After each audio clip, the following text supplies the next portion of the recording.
Shane is a character in Stardew Valley who's struggling, deeply struggling. When you first meet him, he's hostile, dismissive, clearly dealing with something he won't talk about. He works at JojaMart, drinks too much, and seems to have given up on the idea that life can get better. But beneath that defensive exterior is someone who's fighting a battle most people can't see.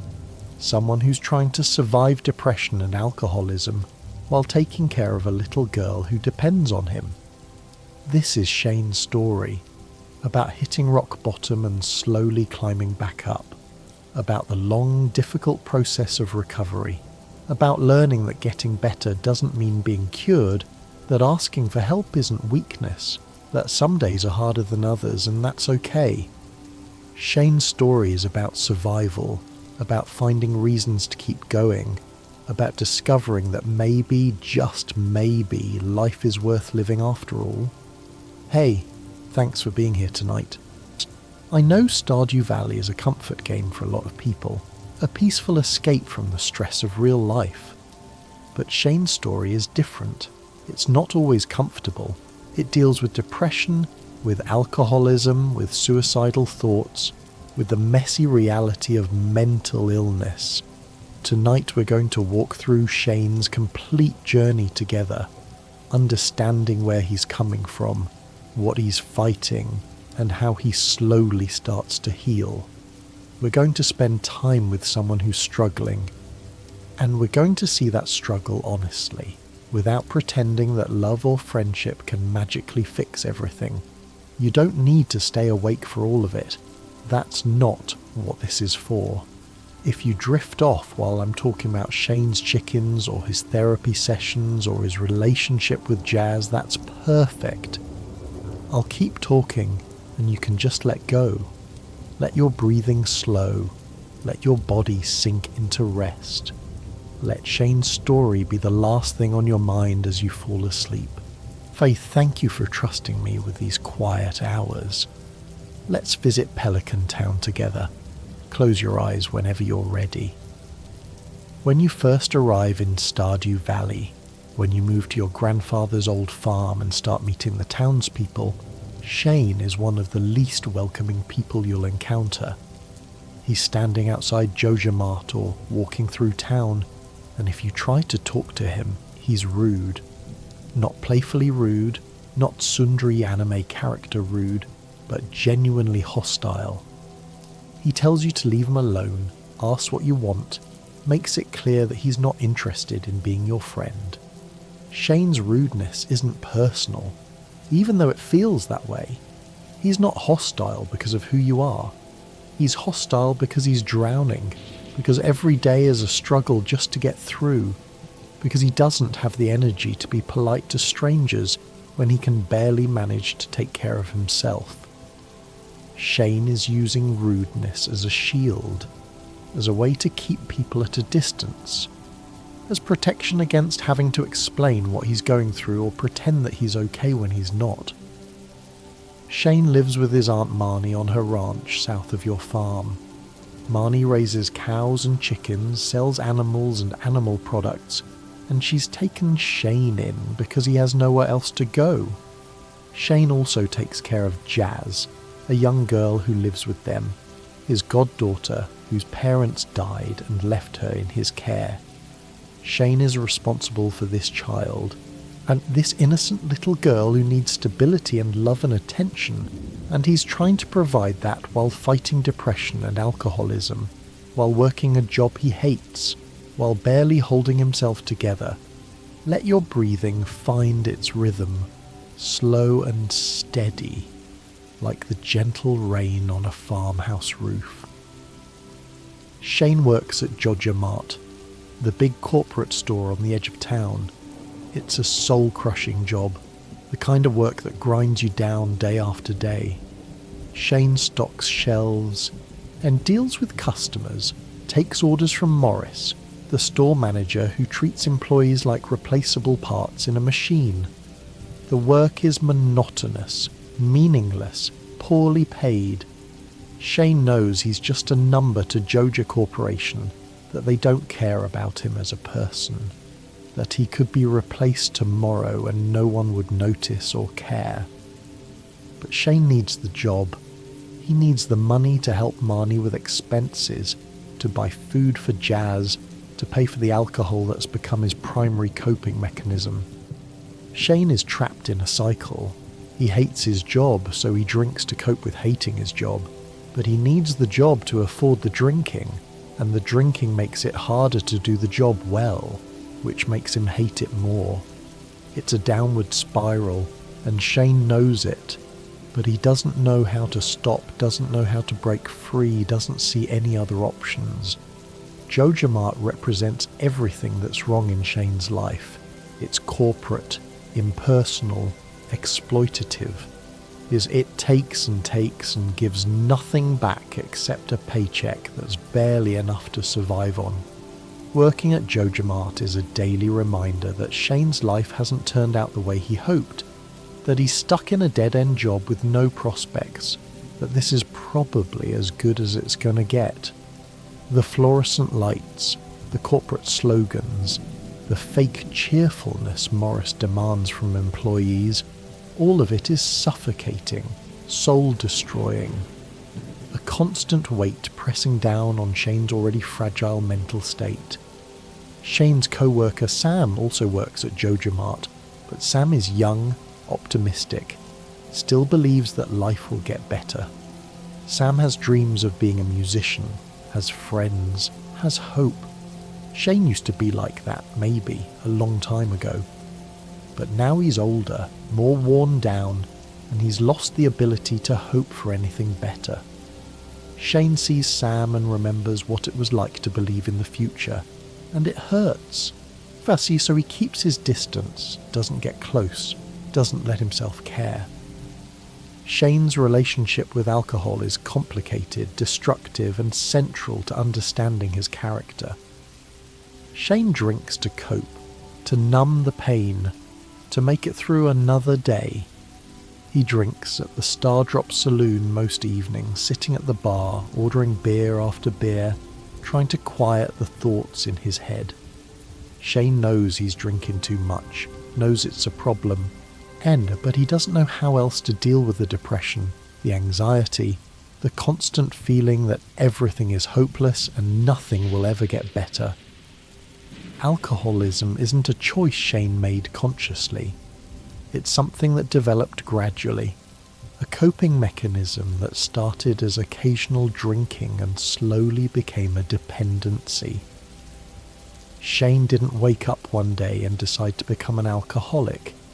He just kept drinking because it helped, because it made the pain less sharp, because it was easier to be drunk than to be sober and face the reality of his life.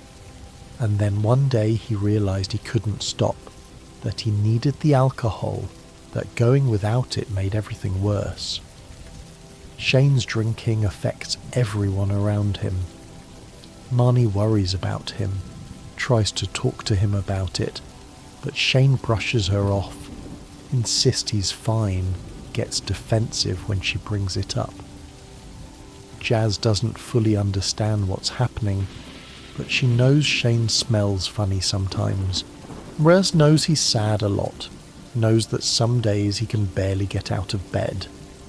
The townspeople notice too, see Shane stumbling home from the saloon, see him showing up to work hungover, see the signs of someone who's struggling and don't know how to help.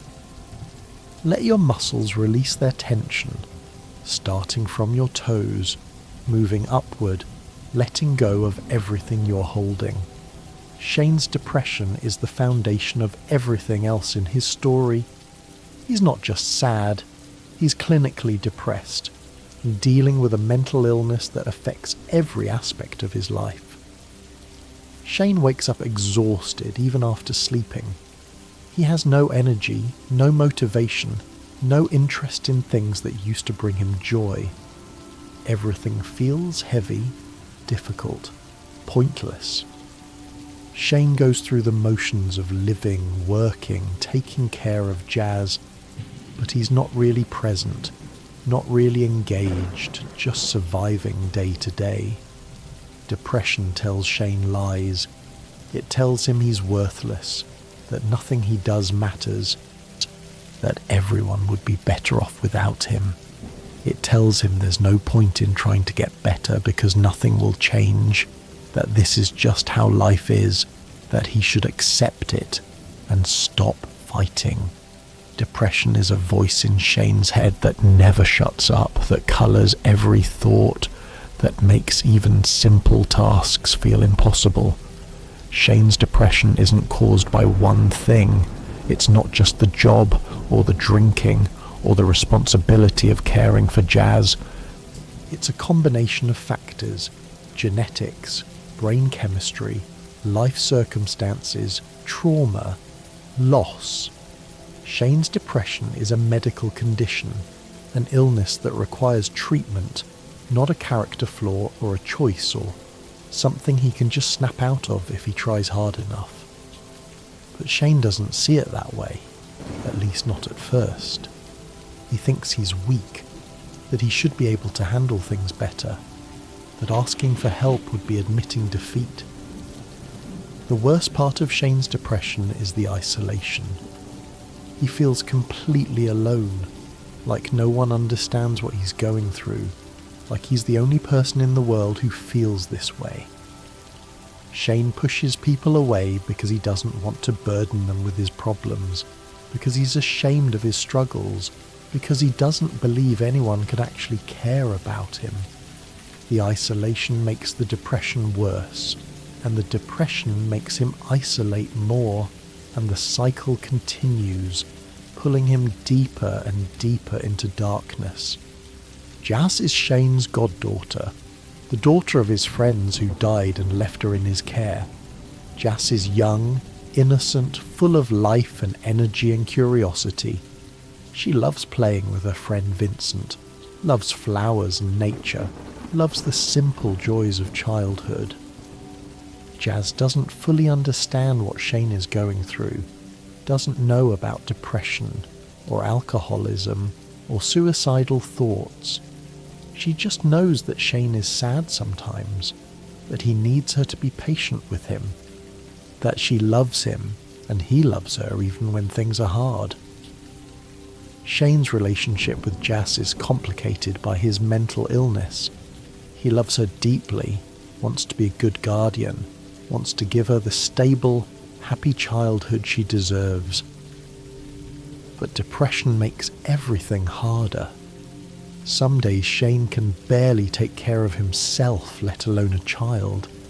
Some days he's too exhausted to play with her, too overwhelmed to help with homework, too lost in his own darkness to be present for her needs. Now Shane feels guilty about this, feels like he's failing Jazz, feels like she deserves better than a depressed alcoholic as a guardian. But Shane keeps trying.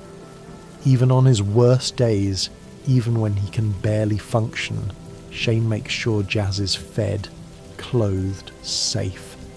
He gets her to bed on time, makes sure she has clean clothes for school, checks that she's doing okay. Shane's love for Jazz is one of the few things that keeps him going, one of the reasons he hasn't given up completely. Jazz needs him, and that matters, even when nothing else does. Marnie helps a lot with Jazz, providing stability and maternal care that Shane can't always provide. Marnie makes meals, helps with bedtime routines, gives Jazz the attention and affection she needs.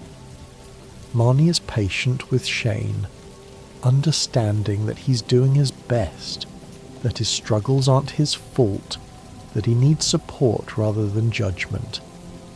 But Marnie also worries, wonders if this living situation is healthy for Jazz, wonders if Shane is capable of being the guardian this child needs.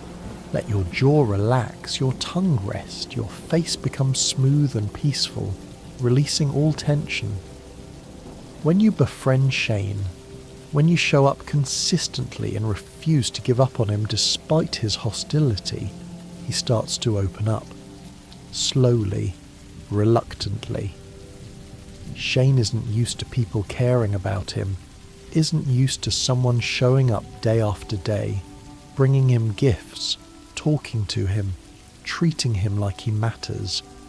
At first, Shane is suspicious, defensive, waiting for you to give up and leave like everyone else. But you don't leave, you keep showing up, and gradually Shane's walls start to come down. Shane's 2-heart event happens in Cindersap Forest late at night. You find him sitting on a dock drinking, and he's slightly less hostile than usual, slightly more willing to talk. Shane opens up a little, sharing his battle with depression, and even warning you against heavy drinking, while still expressing a kind of fragile hope for your future. It's a small moment, easy to miss, but it's significant. Shane is letting someone see past his defences, even just for a moment. It's a tiny spark of connection in someone who spent so long pushing people away. Shane's 4-heart event happens at Marnie's ranch. You find him there, and he's more open than usual, more willing to let you in. Shane talks about his life, about how things haven't turned out the way he hoped, about how he feels trapped in a routine that's grinding him down. He's not quite ready to talk about the deeper issues, about the depression and the drinking and the thoughts that keep him up at night. But he's starting to acknowledge that things aren't okay, that he's struggling, that maybe he needs something to change. As you continue to befriend Shane, as you reach higher heart levels, he becomes less defensive, more genuine. Shane starts to trust you, starts to believe that maybe you actually care, that maybe he's not as alone as he thought. He's still struggling, still drinking, still depressed. Friendship doesn't magically fix mental illness, but having someone who cares, someone who shows up consistently, someone who treats him with kindness and respect, it makes a difference. It makes the burden a little lighter, makes the darkness a little less absolute. Shane's 6-heart event is the most important moment in his story. The turning point that everything else builds toward. It happens on a rainy day in Cindersap Forest at the edge of a cliff. You find Shane standing there, drunk, staring down into the drop below, and Shane tells you that he's been thinking about jumping, about ending it all, about how much easier it would be if he just didn't exist anymore. This is Shane at his lowest point. He's exhausted from fighting, from trying to hold it together, from pretending that he's okay when he's not. Shane is suicidal, actively considering ending his life, standing on the edge of a cliff and thinking about how easy it would be to just step forward and let gravity do the rest. He's not being dramatic or seeking attention. He's genuinely, seriously considering suicide as a solution to the pain he's in. Shane talks about how he feels like a burden, like everyone would be better off without him. He talks about how tired he is, how much effort it takes just to get through each day, how he doesn't see the point in continuing. Shane's depression has convinced him that his life has no value, that he contributes nothing, that the world would be unchanged or even improved by his absence. These are lies that depression tells, but Shane believes them, has believed them for so long that they feel like truth. You tell Shane that he matters, that people care about him, that Jazz needs him. You tell him that you're there, that you're listening, that he's not alone. And Shane breaks down, crying, admitting that he needs help, that he can't do this anymore, that he's been drowning and didn't know how to ask for rescue. It's a raw, painful, honest moment, the kind of vulnerability that's terrifying to show another person. Let your breathing slow, deep, and even, like the tide pulling back from the shore, gentle and rhythmic. You take Shane to the hospital. Harvey, the town doctor, examines him, talks to him about what's happening, about the depression and the drinking and the suicidal thoughts. Harvey is professional, compassionate, non-judgmental. He treats Shane's crisis as what it is, a medical emergency, a mental health crisis that requires immediate intervention. Harvey doesn't shame Shane for struggling, doesn't tell him to just think positive or try harder. He recognizes that Shane is dealing with an illness that needs treatment. Harvey recommends therapy. He gives Shane information about counseling services, about support groups, about treatment options for depression and alcoholism. Harvey explains that what Shane is experiencing is common, that many people struggle with these issues, that asking for help is brave rather than weak. He emphasizes that recovery is possible, that things can get better, but that it will take time and effort and professional support. Shane agrees to try. He's scared, uncertain, not sure if therapy will actually help. But he's also desperate, exhausted. You are willing to try anything if it means feeling even slightly better. Shane starts seeing a therapist, starts attending support group meetings, starts the long, difficult process of recovery. It's not easy. It's not quick. It's not a straight line from crisis to healing. But it's a start, and that matters. The 6 Heart event is powerful because it's honest about suicidal ideation, about how depression can make death seem like a reasonable solution, about how people can be actively suicidal while still functioning in daily life. Shane wasn't showing obvious warning signs. He was going to work, taking care of Jazz, doing what needed to be done. But inside, he was falling apart, and if you hadn't found him on those cliffs, if you hadn't been there to listen and help, the outcome might have been very different. After the cliff event, after starting therapy, Shane begins the slow process of recovery, and it is slow. Shane doesn't wake up the next day suddenly cured, suddenly happy, suddenly free from depression and alcoholism.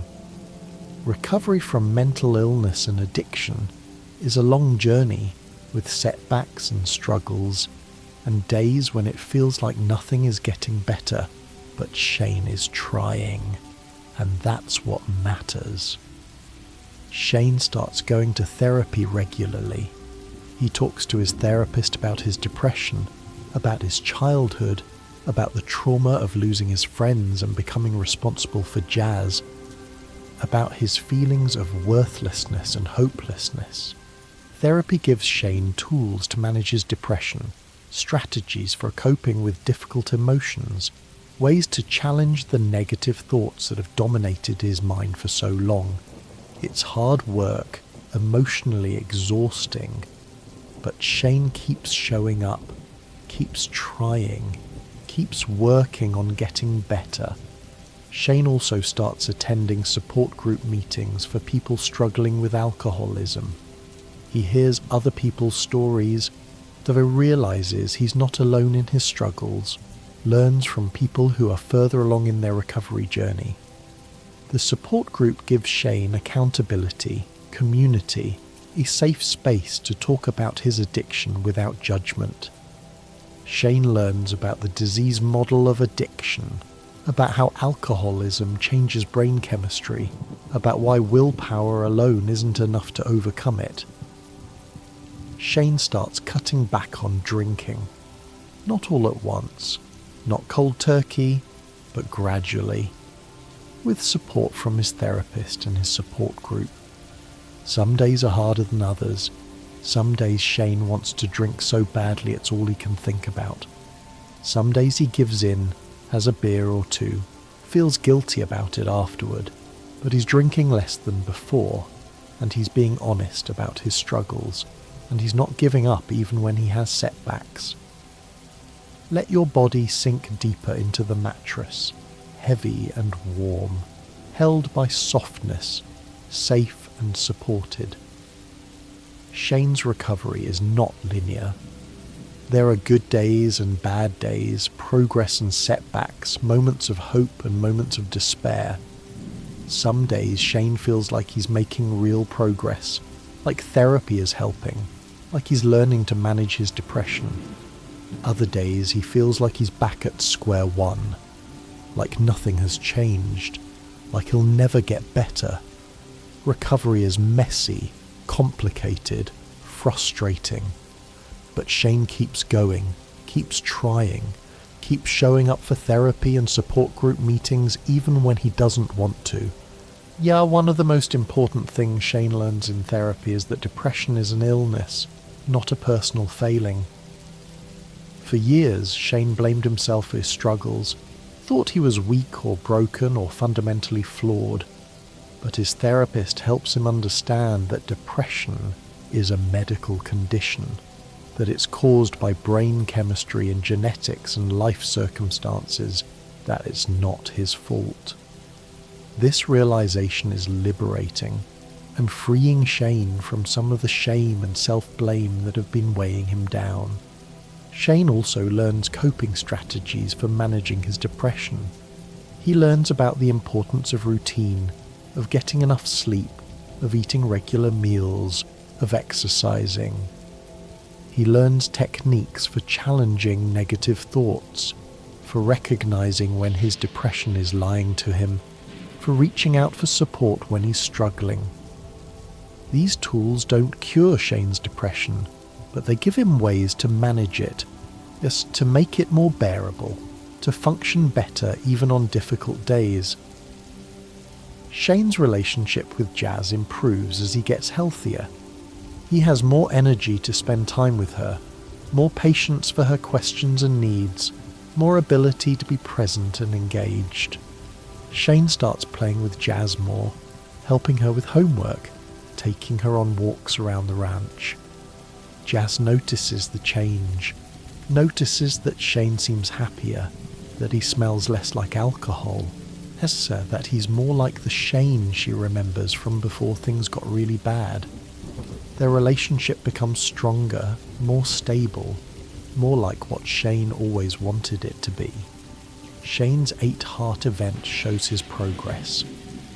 You visit him at Marnie's ranch, and Jazz leads you to a room inside the house you've never been in before. Shane is there, surrounded by vibrant blue chickens, and he's painting a sign that reads "Fresh Eggs." He holds his favourite chicken, a white hen named Charlie, and talks to her softly about his struggles and his hopes. He mentions wanting to pass on what he knows about caring for chickens to Jazz someday. The chickens are more than just a hobby for Shane. They're a symbol of his recovery, a sign that he's capable of nurturing something, that he can be responsible for living creatures and do it well. Taking care of the chickens gives Shane a reason to get up in the morning, a routine that structures his day, a sense of accomplishment when he sees them healthy and thriving. The chickens need him, and being needed in a manageable way, in a way that doesn't feel overwhelming, is healing for Shane. This 8-heart event is also significant because it's what opens the door for blue chickens to exist on your own farm. After witnessing this moment, any chicken you purchase from Marnie or hatch from an egg has a chance of being born with that rare, beautiful blue colouring. It's as though Shane's love for these birds has spread outward into the world around him. Seeing Shane like this, calm and purposeful, talking softly to Charlie while blue chickens wander the room, there's excitement in the air, a quiet pride in his eyes. He's still struggling with depression, still working on his recovery, still having hard days, but he's also experiencing moments of genuine happiness, moments when life feels worth living, moments when he can see a future that doesn't look completely bleak.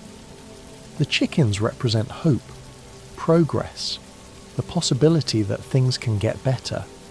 Let your thoughts drift like clouds across a summer sky, present but moving, here but going, peaceful and slow.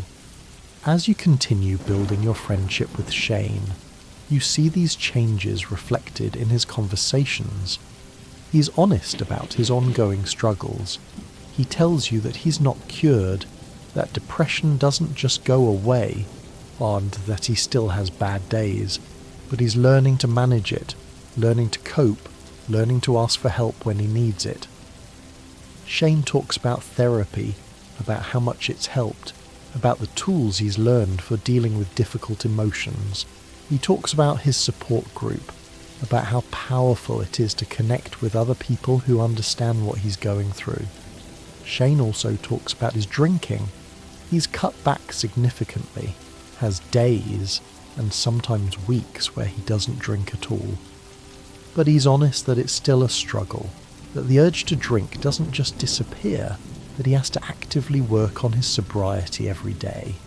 Shane has learned that recovery isn't about perfection, it's about progress, about making better choices more often, about being honest when he slips up and getting back on track.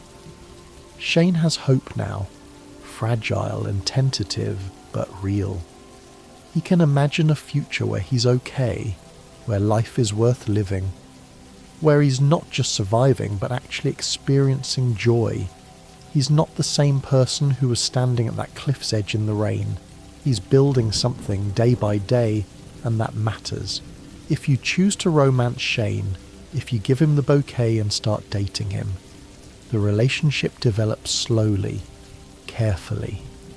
Shane is hesitant about romance, worried that he's not ready, that he'll mess it up, that he's not good enough for you. Shane's depression has convinced him that he's unlovable, that no one could actually want to be with him, that any relationship he enters will inevitably fail because he's too broken, too damaged, too much work. But you're patient with Shane, understanding that he needs time, that he needs to work on himself before he can fully commit to a relationship. You continue to show up, continue to support him, continue to demonstrate through your actions that you care about him, that you see value in him, that you're not going anywhere. Slowly, Shane starts to believe that maybe he is worthy of love, that maybe he can have a relationship, that maybe he deserves happiness.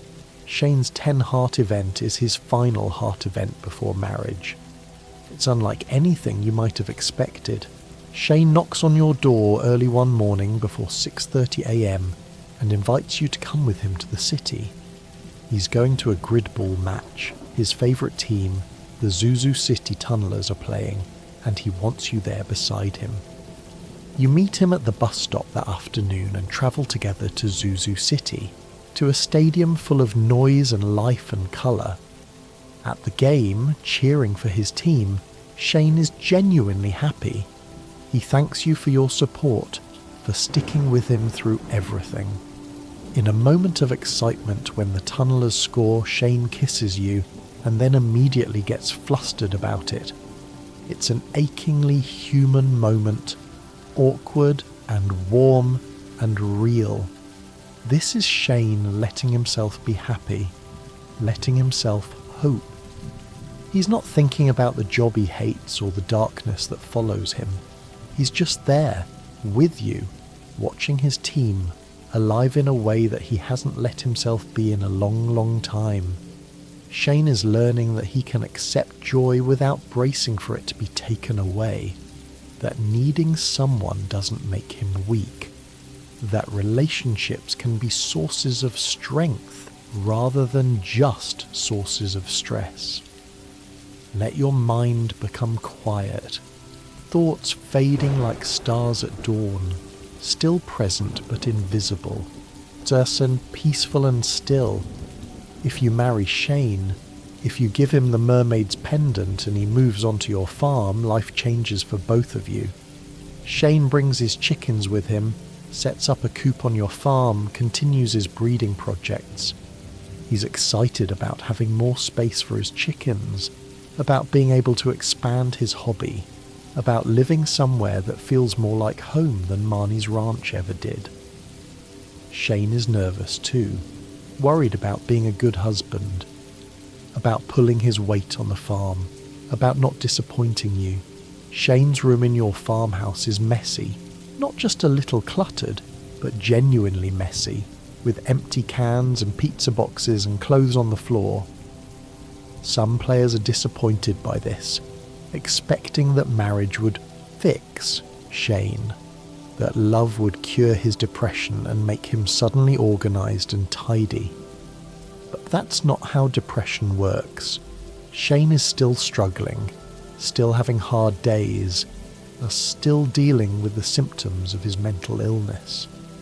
The messy room is a realistic portrayal of what it's like to live with depression, how it affects your ability to maintain your living space, how some days you just don't have the energy to clean up. Shane is aware that his room is messy, feels guilty about it, worries that it bothers you. He tries to clean up sometimes, has days where he manages to organise things and throw away trash, but other days he's too exhausted, too overwhelmed. You're too deep in a depressive episode to care about the mess. Shane's messy room isn't laziness or not caring. It's a symptom of his illness, a visible manifestation of the struggles he's dealing with internally. Living with Shane means accepting him as he is, mess and all. It means understanding that recovery isn't linear, that there will be good days and bad days, that loving someone with mental illness means supporting them through the struggles without trying to fix them or change them. Shane is working on his recovery, going to therapy, attending support group meetings, taking his medication if his doctor prescribes it, but he's not cured and he may never be completely free from depression. That's the reality of mental illness, and it's important to portray it honestly. Shane continues to work at JojaMart after marriage, at least initially. He still needs the income, still has bills to pay, still has responsibilities. Shane hates the job as much as ever. He comes home exhausted and frustrated, complains about Morris and the corporate policies and the soul-crushing monotony. But he keeps showing up, keeps doing the work, because that's what adults do, because responsibilities don't disappear just because you're struggling. If you complete the community centre and drive JojaMart out of business, Shane loses his job. This is both a relief and a source of stress. Shane is glad to be free from JojaMart, glad to never have to deal with Morris again. Yeah, I'm glad to escape the fluorescent lights and corporate slogans. But he's also worried about money, about contributing to the household, about being unemployed and dependent on you. Shane's self-worth is tied up in being able to provide, in pulling his weight, in not being a burden. After losing his job at JojaMart, Shane focuses more on his chickens. He expands his breeding operation, works on developing new varieties, starts selling eggs and chickens to make some income. It's not as much money as JojaMart paid, but it's work Shane actually enjoys, work that feels meaningful, work that doesn't drain his soul.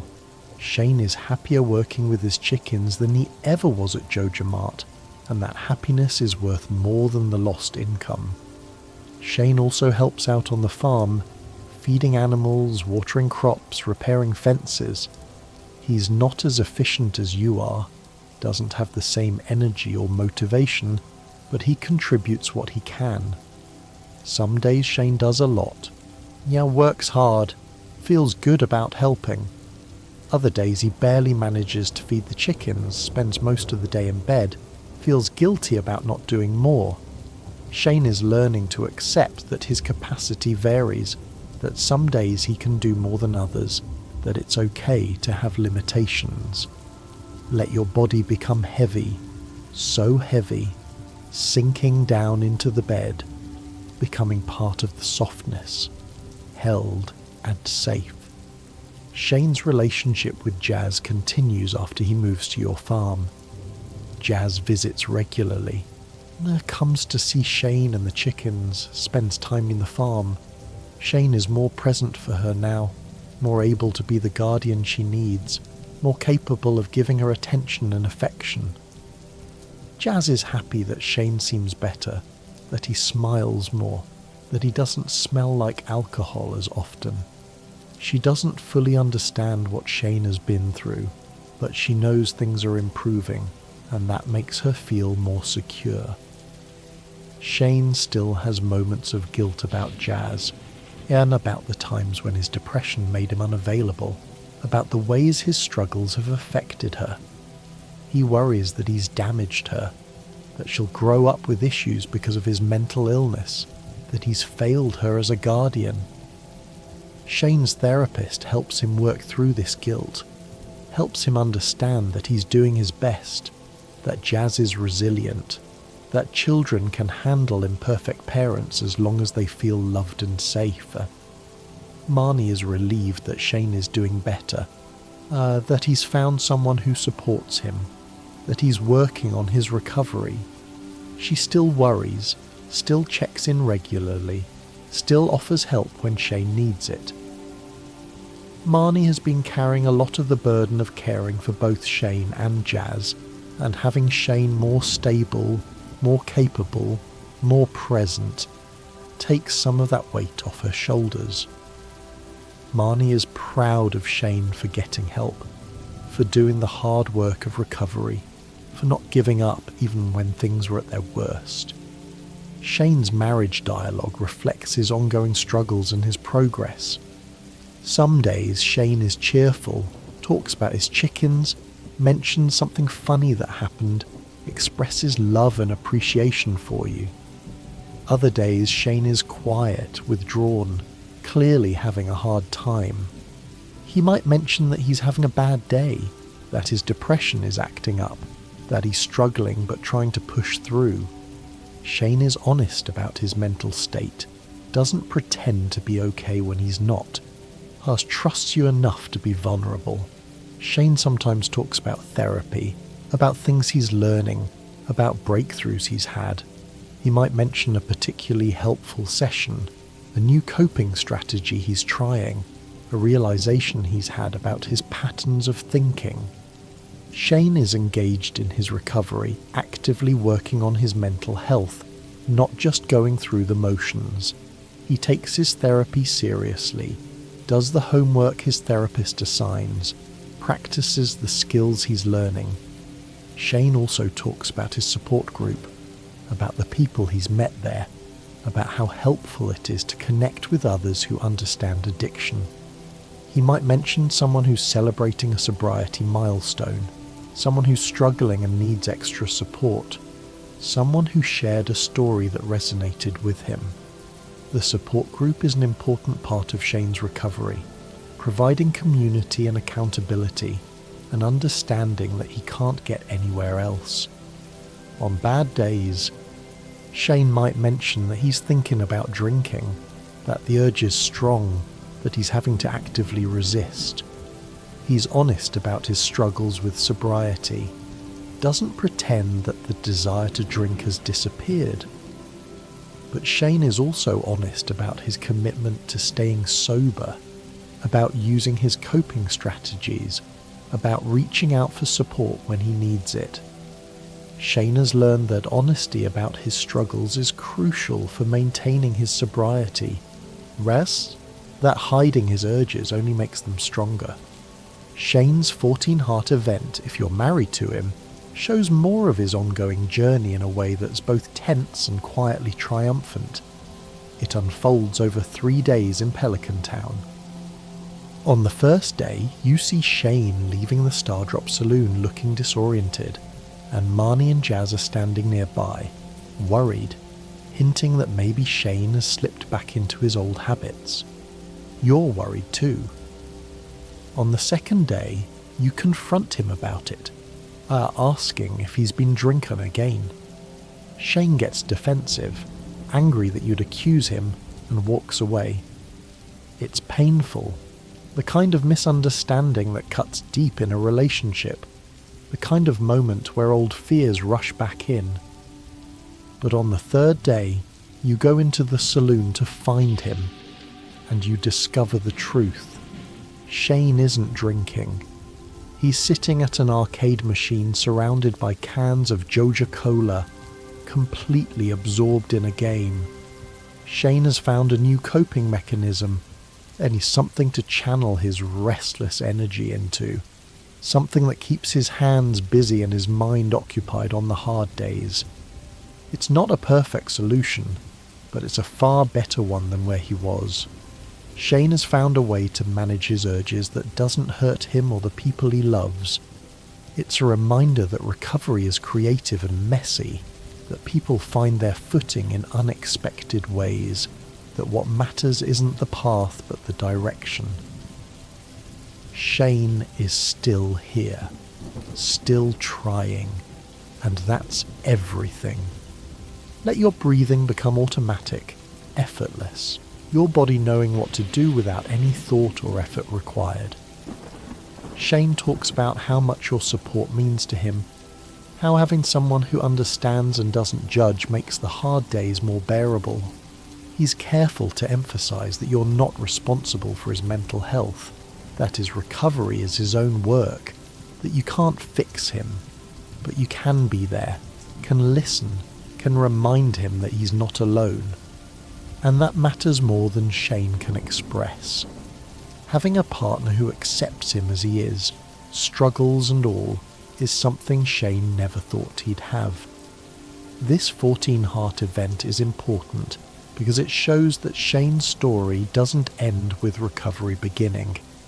Mental illness is chronic, ongoing, something that requires continuous management.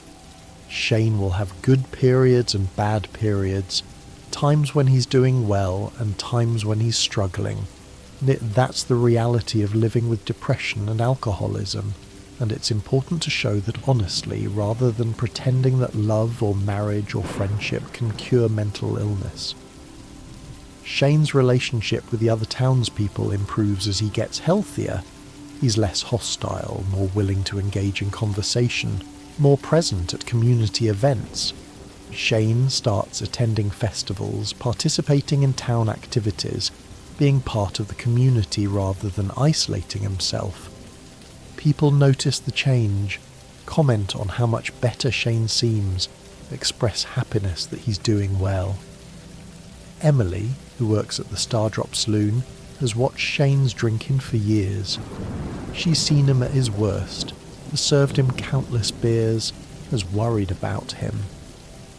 Emily is genuinely happy to see Shane cutting back on drinking, to see him ordering food instead of just alcohol, to see him leaving the saloon earlier and more sober. Emily has always been kind to Shane, never judgmental, and Shane appreciates that, appreciates having someone who saw him at his lowest and still treats him with respect. Gus, who owns the saloon, has similar feelings. He's been serving Shane for years, has seen the progression of his alcoholism, has worried but not known how to help.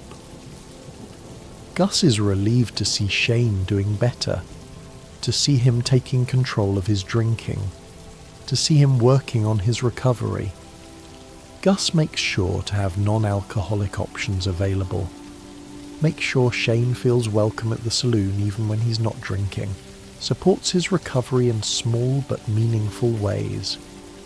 Harvey, the doctor who helped Shane during his crisis, checks in occasionally, asks how therapy's going, how Shane is managing his depression. Harvey is professional but caring, treating Shane's mental health with the same seriousness he'd treat any physical illness. Harvey reminds Shane that medication is an option if therapy alone isn't enough, that there's no shame in needing pharmaceutical help to manage depression, that the goal is to find what works for Shane's specific situation. Shane's story is ultimately about survival, about fighting to stay alive when your brain is telling you that death is the answer. Shane's depression and alcoholism nearly killed him. He was standing on those cliffs, seriously considering jumping, moments away from ending his life. But he didn't jump. He reached out for help, started therapy, began the long process of recovery, and he's still here, still fighting, still working on getting better. Shane's recovery is not a straight line. There are setbacks, relapses, days when he feels like he's made no progress at all, but there are also victories, moments of joy, days when life feels worth living. Shane is learning to celebrate the small wins, to recognise progress even when it is incremental, to be patient with himself when he has bad days. Recovery is a marathon, not a sprint, and Shane is learning to pace himself, to focus on long-term sustainability rather than quick fixes. Shane's relationship with alcohol will always be complicated. He's an alcoholic, and that's a lifelong condition, something he'll have to manage for the rest of his life. Shane has good days where he doesn't think about drinking, where the urge is manageable, where sobriety feels natural. But he also has days where all he can think about is having a drink, where the craving is overwhelming, and where staying sober requires active, exhausting effort. Shane is learning to navigate these urges, to use his coping strategies, to reach out for support when he needs it. Let your thoughts become whispers, then silence, then nothing at all, just emptiness and peace and rest.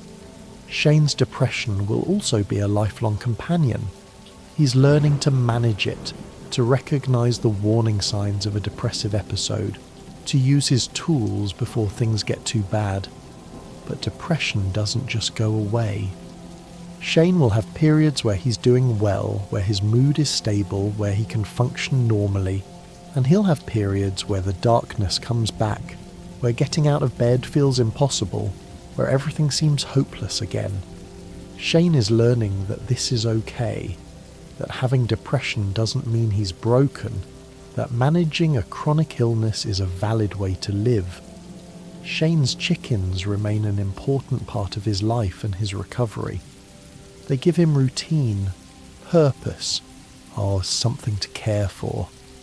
On days when Shane doesn't want to get out of bed, when depression is telling him there's no point, the chickens need to be fed. They need fresh water, clean bedding, attention. The chickens depend on Shane, and that dependence is motivating in a way that's manageable, in a way that doesn't feel overwhelming like human relationships sometimes do.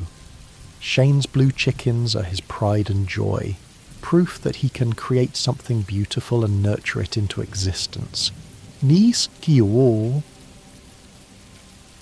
After witnessing his 8-heart event, the blue chickens become part of your world too. Any chicken you purchase from Marnie's ranch or hatch from an egg has a chance of being born with that rare blue colouring, as though Shane's care and passion for these birds has rippled outward. The blue chicken is a symbol of Shane's recovery, of his ability to nurture and create, of the progress he's made from the person who was standing at that cliff's edge in the rain. Shane talks about maybe expanding his chicken operation, about breeding more varieties, about potentially selling his chickens to other farmers. It's a dream, a goal, something to work toward. Shane is thinking about the future again, making plans, imagining possibilities. This is huge for someone who spent years believing he had no future, who couldn't see past the next day, who thought death was his only option. Shane is building a life worth living, slowly, one day at a time. Shane's story is also about the importance of community support in recovery. Shane didn't get better alone. He had help from his therapist, from his support group, from Harvey, from you, from Marnie, from the townspeople who showed him kindness. Recovery from mental illness and addiction requires support, requires people who care, requires a community that's willing to help rather than judge. Shane was lucky to have that support, and he knows it. Not everyone with depression and alcoholism has access to the support Shane received.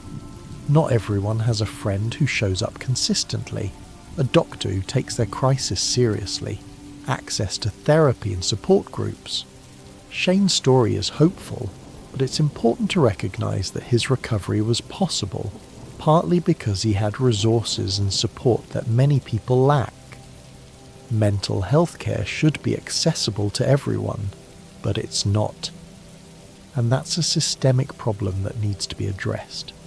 Shane is aware of his privilege in having access to help. He talks about it in his support group, acknowledges that not everyone is as fortunate, advocates for better mental health resources in the community. Shane wants other people who are struggling to have the same opportunities for recovery that he had, wants to make sure that no one has to suffer alone because they can't afford therapy or don't know where to find help.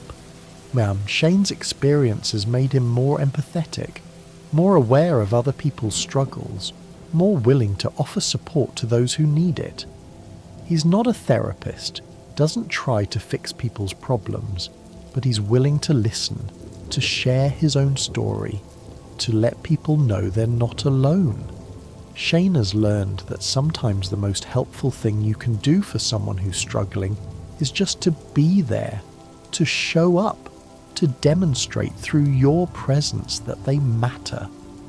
Let your mind become empty as a vessel, hollow and still, containing nothing but darkness and peace and quiet rest. Shane's relationship with Marnie evolves as he gets healthier. Marnie has been carrying a lot of worry about Shane, a lot of responsibility for his well-being, a lot of fear that she might lose him to suicide or alcoholism. Seeing Shane work on his recovery, seeing him get help, seeing him start to thrive, is an enormous relief for Marnie. She's proud of him for doing the hard work, for not giving up, for choosing to fight for his life. Marnie and Shane talk more openly now about his struggles, about his depression and alcoholism, about the times when things were really bad. Marnie shares her own worries and fears, talks about how scared she was during Shane's crisis, how helpless she felt watching him struggle. These conversations are difficult but necessary, helping both of them process what happened, in helping them understand each other better, strengthening their relationship. Marnie also talks to Shane about jazz, about how Shane's struggles affected her, about the importance of being honest with Jazz about mental health in age-appropriate ways. Shane and Marnie work together to help Jazz understand that Shane has an illness, that it's not her fault, that Shane is getting help and working on getting better. Jazz doesn't need to know all the details, but she needs to know enough to make sense of what she's observed, to feel secure, to understand that Shane's struggles aren't about her. Shane's story resonates with many players because it's honest about mental illness in a way that games rarely are. Shane isn't a tragic figure who dies to teach other characters a lesson. He's not magically cured by love or friendship. He's a person with depression and alcoholism who gets help, who works on recovery, who has good days and bad days, who continues to struggle while also experiencing joy and hope and connection. Shane's story shows that recovery is possible, that things can get better, but also that mental illness is chronic, that it requires ongoing management, that there's no simple fix. Many players see themselves in Shane, recognise their own struggles with depression or addiction or suicidal thoughts in his story. Shane's Six Heart event, where he's standing on the cliffs considering suicide, is powerful because it's honest about how depression can make death seem like a reasonable solution, about how people can be actively suicidal while still functioning in daily life. Shane's recovery journey is hopeful because it shows that getting help is possible, that therapy works, that things can improve even when they seem hopeless. But Shane's story is also realistic about the ongoing nature of mental illness. Even after recovery begins, even after therapy and support groups and medication, Shane still has hard days. His room is still messy. He still has urges to drink. He still struggles with depression. This honesty is important because it shows that recovery doesn't mean being cured, that managing mental illness is a lifelong process, that having bad days doesn't mean you failed. Shane is doing well, and he's still struggling, and both things can be true simultaneously. Shane's story is also about the importance of having reasons to live, of finding purpose and meaning even when depression is telling you that nothing matters. For Shane, those reasons are Jazz, his chickens, his relationship with you, his support group, his therapy, the small joys he's learning to notice and appreciate. Shane is building a life worth living, piece by piece, day by day, finding reasons to keep going even when his brain is telling him to give up. Thus, Shane's chickens are more than just a hobby. They're a reason to get up in the morning, a source of purpose and routine, something that depends on him in a manageable way. The chickens need Shane, and being needed, being responsible for something, gives Shane's life structure and meaning.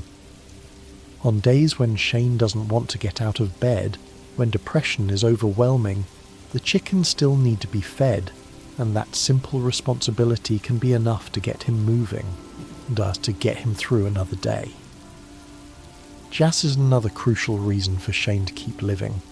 Shane loves Jazz deeply, wants to be there for her, wants to see her grow up.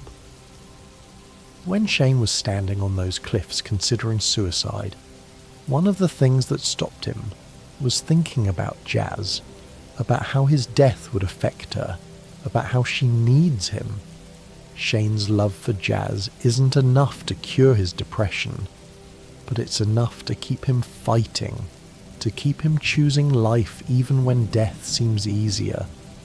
Let your body become weightless, floating in darkness, held by nothing, needing nothing, just existing in peace. Your relationship with Shane, whether as a friend or a spouse, is another reason for him to keep going.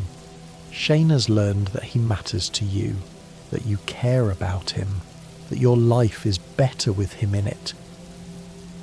This knowledge doesn't cure Shane's depression, but it helps. It makes the darkness a little less absolute. It gives him something to hold on to when things get hard. Shane is learning that he's worthy of love and friendship, that his existence has value, that people genuinely want him around. Shane's support group provides community and understanding that he can't get anywhere else. The people in his support group know what it's like to struggle with addiction, to fight the urge to drink every day, to deal with the shame and guilt and fear that come with the alcoholism. They don't judge Shane for his struggles. They understand, they support, they celebrate his victories and help him through his setbacks. The support group reminds Shane that he's not alone, that other people are fighting the same battle, that recovery is possible because other people have done it. Shane's therapy gives him tools and strategies for managing his depression, for challenging negative thoughts, for coping with difficult emotions. His therapist provides a safe space where Shane can be completely honest about his struggles, where he can explore his feelings without judgment, where he can work through trauma and pain and fear. Therapy is hard work, emotionally exhausting, but it's also healing, helping Shane understand himself better, helping him develop healthier patterns of thinking and behaving. Shane's story is ultimately hopeful, but it's a realistic hope, not a fairy tale. Shane doesn't get completely better. He doesn't stop having depression or stop being an alcoholic. But he learns to manage his illnesses, yes, to cope with his struggles, to build a life that's worth living despite the ongoing challenges. Shane's hope is the hope of someone who's learned that recovery is possible, that things can improve, that life can be good even when it's also hard. Shane has learned that asking for help isn't weakness, it's strength. For years, Shane tried to handle everything alone, tried to push through his depression and alcoholism without support. He has tried to be strong enough to overcome his struggles through willpower alone, but that approach nearly killed him. Shane's crisis on the cliffs taught him that he can't do this alone, that he needs help, that asking for support is brave rather than weak. Shane is learning to reach out when he's struggling, to be honest about his needs, to accept help when it's offered. Shane has also learned that recovery is a process, not a destination. There's no point where Shane will be done with recovery, where he'll be completely healed and never have to work on his mental health again. Recovery is ongoing, daily, a continuous process of managing his illnesses, using his tools, making healthy choices, reaching out for support. Some days recovery's easy, almost automatic. Other days it's exhausting, requiring constant effort and vigilance. But Shane is committed to the process, committed to doing the work, committed to choosing life even when it's hard. Shane's story shows that people with mental illness can have good lives, can have relationships, can experience joy and love and purpose. Depression and alcoholism don't define Shane. They're part of his story, part of his ongoing struggle, but they're not all he is. Shane is also someone who loves chickens, who cares deeply about jazz, who's learning to be a good partner, who's working on building a life that feels meaningful. Shane is more than his illnesses, and his story shows that people with mental health struggles are whole, complex people deserving of love and respect and support. Shane's journey from the hostile, depressed alcoholic you first meet to the person who's working on recovery, who's building a life, who's finding reasons to keep living, is powerful because it's realistic. Shane doesn't have a dramatic transformation. He doesn't suddenly become a different person. He's still Shane, still struggling, still having hard days. But he's also growing, healing, learning, finding hope.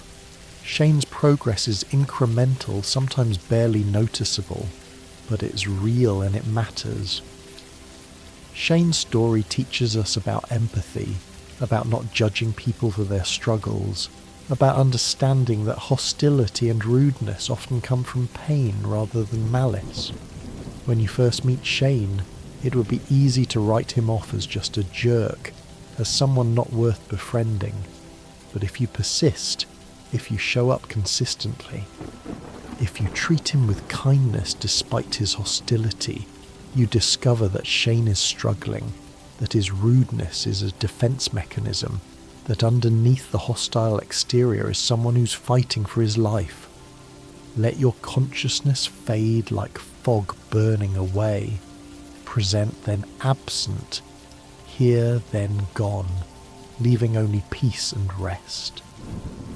Shane's story also teaches us about the importance of mental health care, about how crucial it is for people who are struggling to have access to therapy, this support groups, medical care. Shane's recovery was possible because he had access to these resources, because Harvey took his crisis seriously, because therapy and support groups were available to him. Not everyone has this access, and Shane's story highlights how important it is to make mental health care available and affordable for everyone who needs it. Shane's relationship with JojaMart represents the soul-crushing nature of corporate work, of jobs that treat employees as disposable, yet of work that pays barely enough to survive while demanding everything you have. Shane's depression is partly situational, caused by working a job he hates, by feeling trapped in a life that's going nowhere, by the daily grind of meaningless work. When Shane is able to leave JojaMart, when he can focus on his chickens and his recovery, his mental health improves. This shows how important it is for people to have work that feels meaningful, that doesn't destroy their mental health, and that allows them to thrive rather than just survive. Shane's story is also about the importance of community. of having people who care, of not being alone in your struggles. Pelican Town isn't perfect, but it's a community where people notice when someone is struggling, where people show up to help, where there's support available for those who need it. Shane's recovery was possible partly because he lived in a community that cared about him, that was willing to help. That didn't give up on him even when he was at his worst. Shane's blue chickens are a perfect symbol for his recovery journey. They're something beautiful that Shane created, something unique and special that wouldn't exist without his effort and care. The blue chickens represent Shane's ability to nurture and create, to bring something new and good into the world, to make a positive contribution. When Shane looks at his blue chickens, he sees proof that he's capable of more than just surviving, that he can create beauty, that his life has value and purpose. The process of breeding the blue chickens required patience, persistence, trial and error. Shane had to keep trying even when his experiments didn't work, had to learn from failures, had to believe that eventually he'd succeed. This mirrors Shane's recovery journey, which also requires patience and persistence, which involves setbacks and failures, which demands that Shane keep trying even when progress seems impossible. The blue chickens are proof that persistence pays off, that working toward a goal over time can lead to success, that beautiful things can emerge from difficult processes. Shane shares his blue chickens with you, gives you one if you're married to him, wants you to have something he's created. This sharing is significant because Shane is someone who struggled with feeling worthless. He's with believing he has nothing to offer, with thinking that he's a burden rather than a contributor. By sharing his blue chickens, Shane is demonstrating that he has something valuable to give, that he can contribute positively to your life, that he's more than just his struggles and his needs. Shane's ongoing relationship with Jazz is one of the most important parts of his story. Jazz is Shane's goddaughter, the child of his friends who died, and Shane is responsible for her care. This responsibility is both a burden and a blessing. On hard days, when Shane is deep in depression, when he can barely take care of himself, having to also care for a child feels overwhelming, impossible, like more than he can handle.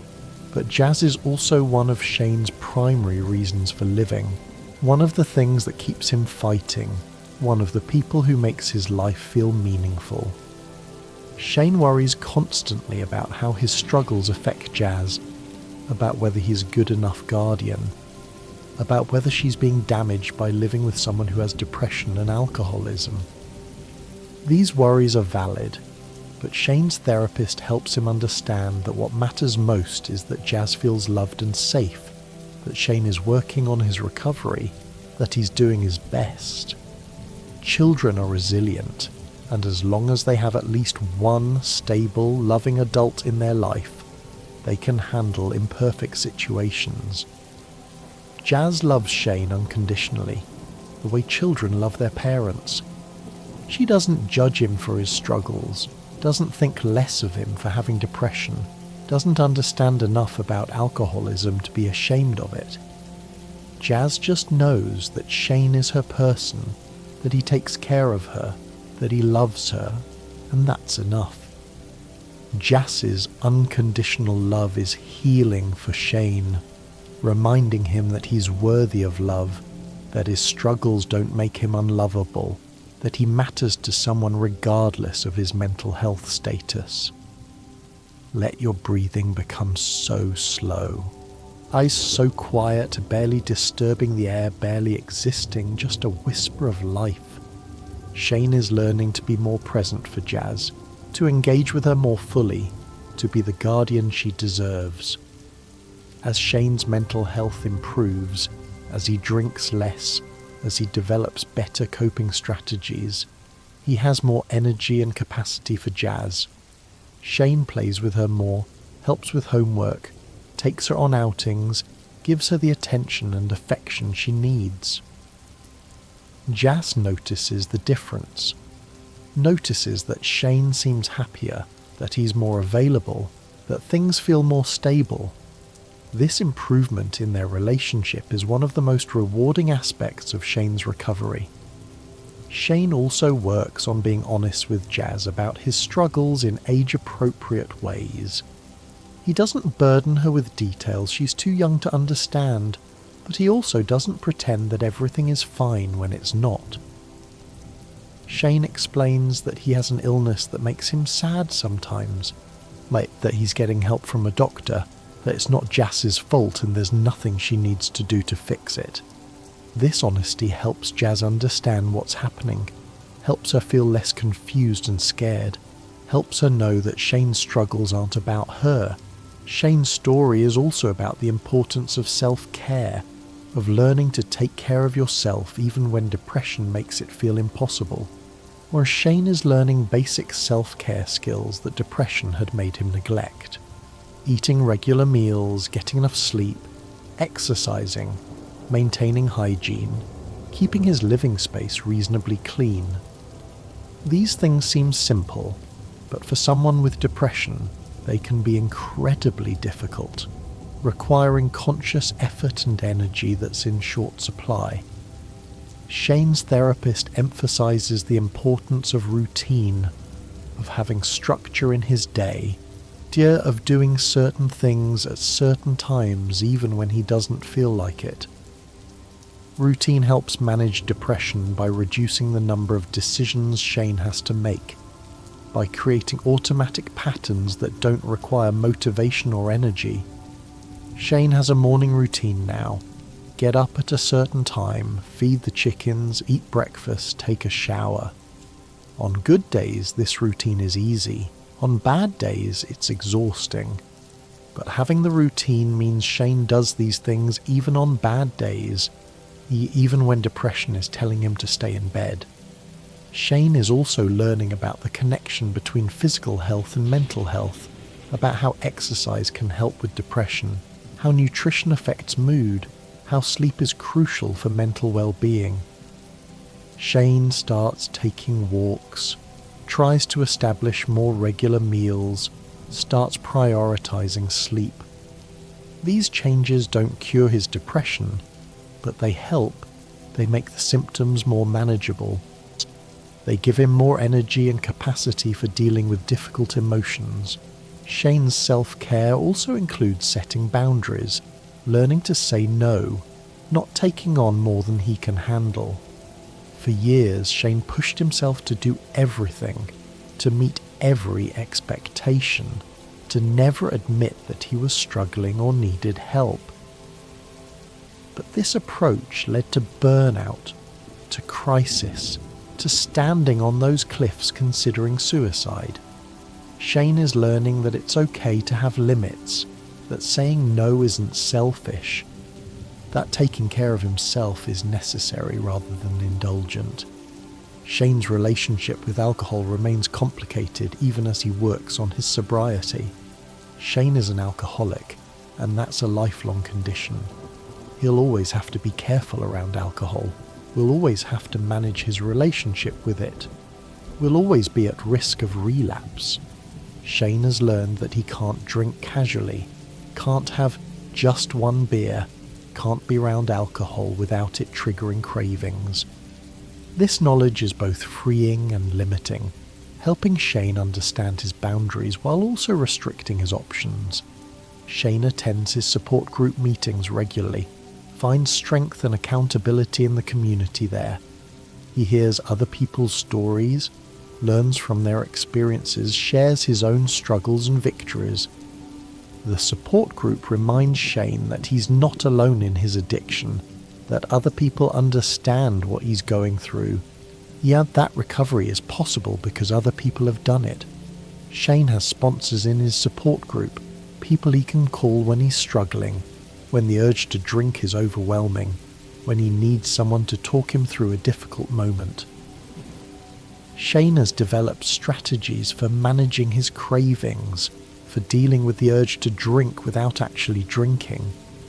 He calls his sponsor, goes for a walk, plays with his chickens, talks to you about what he's feeling.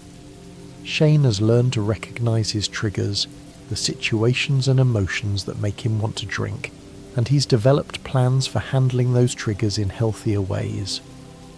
This doesn't make the cravings disappear, but it gives Shane tools for managing them, for getting through difficult moments without relapsing.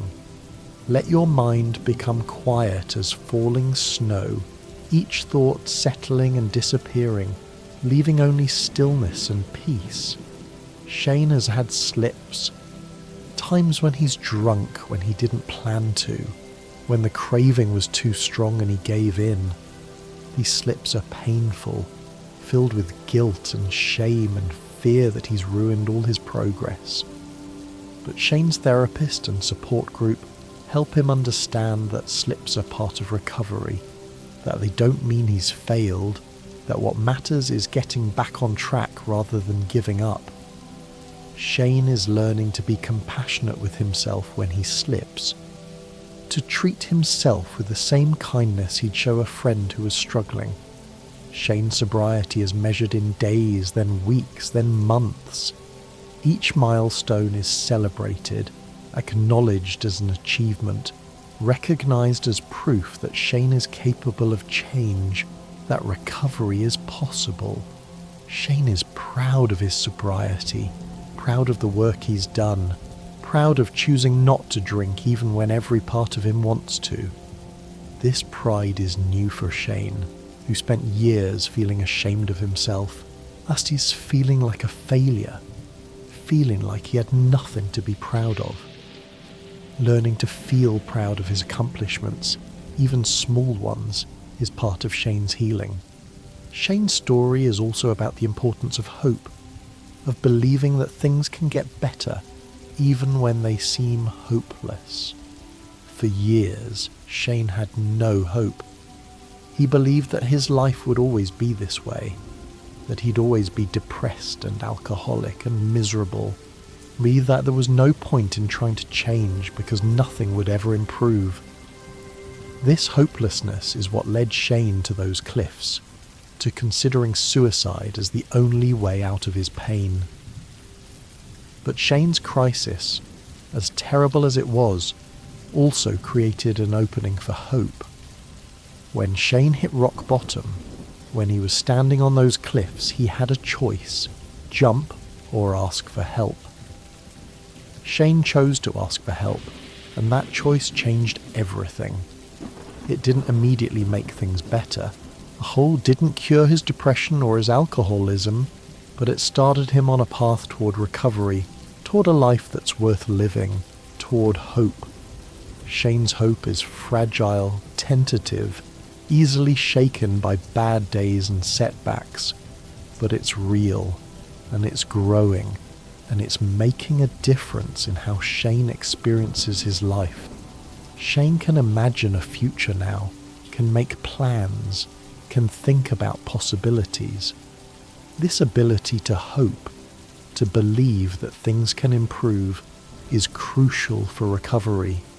Without hope, there's no reason to do the hard work of therapy and sobriety and self-care. But with hope, even small and fragile hope, Shane has a reason to keep trying, to keep fighting, to keep choosing life.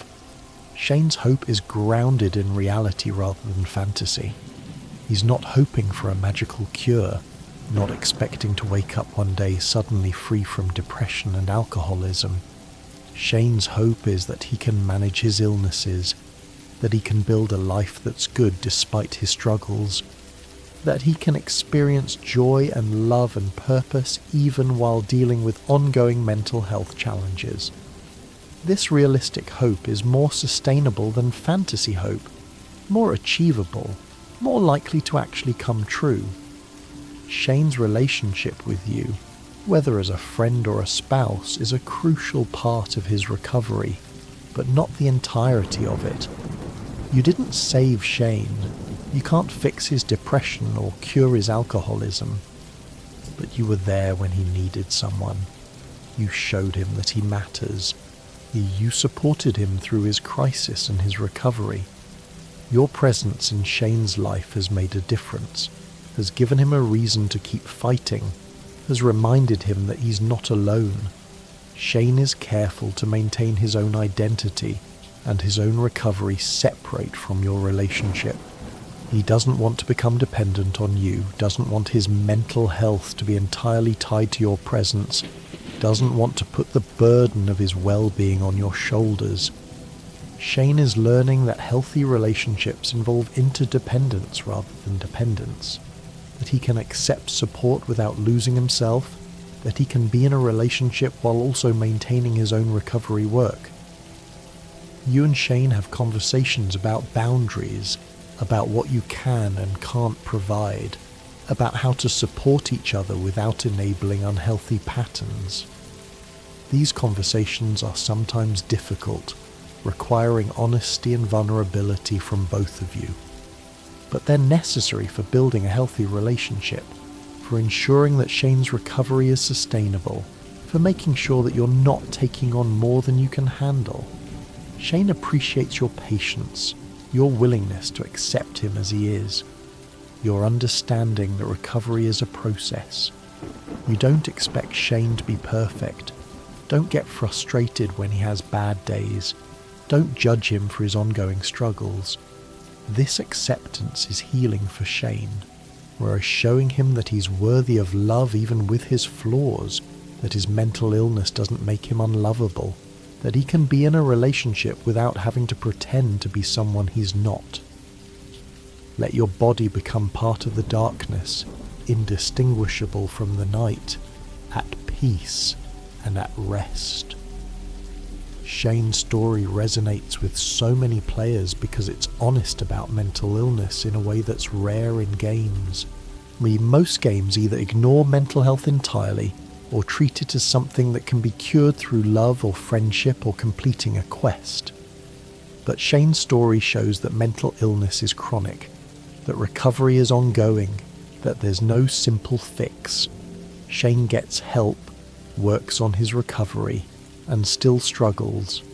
He's doing better, and he's still dealing with depression and alcoholism. Both things are true simultaneously, and that's realistic. Many players see themselves in Shane, and you recognize their own struggles with depression, or addiction, or suicidal thoughts in his story. Shane's 6-heart event, where he's standing on the cliffs considering suicide, is powerful because it's honest about how depression can make death seem like a reasonable solution, about how people can be actively suicidal while still functioning in daily life. Shane's recovery journey is hopeful because it shows that getting help is possible, that therapy works, that things can improve even when they seem hopeless. But Shane's story is also realistic about the ongoing nature of mental illness. Even after recovery begins, even after therapy and support groups and sobriety, Shane still has hard days. His room is still messy. He still has urges to drink.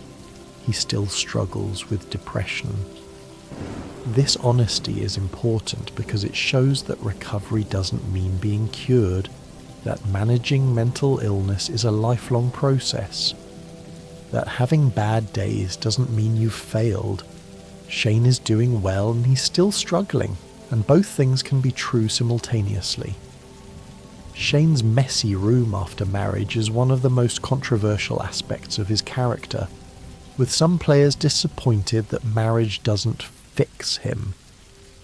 But the messy room is actually one of the most realistic and important parts of Shane's portrayal. Depression affects your ability to maintain your living space, to keep things clean and organised, to care about your environment. On bad days, Shane doesn't have the energy to clean up. On good days, he might manage to organise things a bit, but the mess accumulates faster than he can address it. The messy room shows that Shane is still struggling, that marriage hasn't cured his depression, that he's still dealing with the symptoms of his mental illness. This is realistic and important to show. Love doesn't cure mental illness. Having a supportive partner helps, makes things more bearable, provides motivation and accountability. But it doesn't eliminate depression, doesn't make the symptoms disappear, doesn't magically give Shane the energy and motivation to keep his room clean all the time. Shane is aware that his room is messy, feels guilty about it, worries that it bothers you.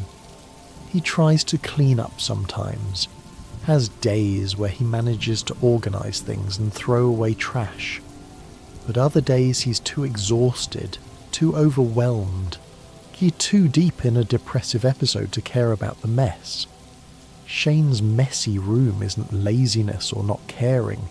It's a symptom of his illness, a visible manifestation of the struggles he's dealing with internally. Living with Shane means accepting him as he is, mess and all. It means understanding that recovery isn't linear, that there will be good days and bad days, that loving someone with mental illness means supporting them through the struggles without trying to fix them or change them. Shane is working on his recovery, going to therapy, attending support group meetings, using his coping strategies. But he's not cured, and he may never be completely free from depression. That's the reality of mental illness, and it's important to portray it honestly. Shane's work situation after marriage reflects his ongoing journey toward finding meaningful work. If JojaMart closes, Shane loses his job, and while this is initially stressful, it ultimately gives him the opportunity to focus on something he actually cares about, his chickens. Shane expands his chicken operation, works on breeding new varieties, starts selling eggs and chickens to make income. It's not as much money as JojaMart paid, but it's work Shane actually enjoys, work that feels meaningful, work that doesn't drain his soul. Shane's transition from JojaMart to chicken farming represents a shift from survival to thriving, from just getting through each day to actually building a life he wants. Working at JojaMart was soul-crushing, a constant reminder of Shane's lack of options, a daily grind that contributed to his depression. Working with his chickens is fulfilling, engaging, something Shane is passionate about. This shift in work situation contributes to Shane's improved mental health, showing how important it is for people to have work that feels meaningful, rather than just work that pays the bills. But Shane's chicken farming isn't portrayed as a magical solution to all his problems. He still has bad days, still struggles with depression, still has to manage his mental health actively. The difference is that Shane's work is no longer actively making his mental health worse, no longer contributing to his sense of hopelessness and despair. Shane's chickens give him purpose and routine and something to care about, and that helps, but it doesn't cure his depression or eliminate his struggles. Let your consciousness drift away like smoke, present then absent, here, then gone, leaving only peace. Shane's story is ultimately about survival, about choosing to keep living when your brain is telling you that death is the answer. Shane's depression and alcoholism nearly killed him.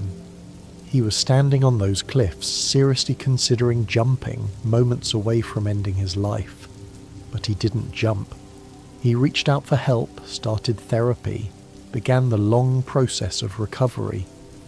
And he's still here, still fighting, still working on getting better. Shane's survival is not guaranteed, not permanent, not something he can take for granted. Every day, Shane has to choose to keep living, has to choose to use his coping strategies, has to choose to reach out for support when he needs it. Some days this choice is easy, almost automatic. Other days it's exhausting, requiring constant effort and vigilance. But Shane keeps making the choice, keeps choosing life, keeps fighting for his survival. Shane's story shows that survival is enough, that just getting through each day is an accomplishment when you're dealing with depression and alcoholism.